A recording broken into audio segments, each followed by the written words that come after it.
Hey guys, it's Carmen here with Earth Medicine USA, and today I'm going to talk to you a little bit about the difference between soil and topsoil and what you can do in your garden to help get your soil back into that awesome topsoil space.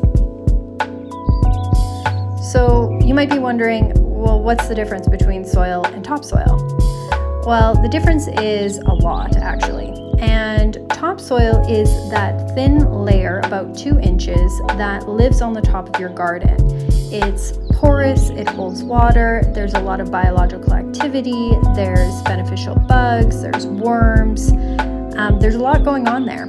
And the moment you disrupt the soil is when you disrupt the soil structure, and it's no longer topsoil. And so the reason why I'm telling you that is so that you guys know you're going to have to give a little bit more time and care into your soil when you bring it into your garden.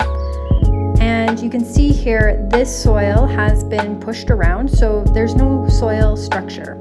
But with the amending that we've done, it is porous, it's really light to the touch, and it's not sand or silt. So it's doing pretty good for what we have, but it's not considered topsoil. So if you're bringing in some new soil into your garden or your yard this year, make sure that you get your hands on some good quality aerobic compost. That's what's going to help amend your soil so that it can get back into that topsoil state.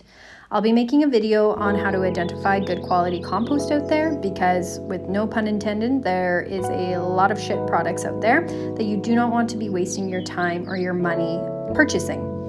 So that's it for now. I just wanted to kind of show you guys the difference between soil and topsoil and give you a heads up that for this spring, you're probably going to need to invest in some soil amending products. Thanks for watching and please subscribe.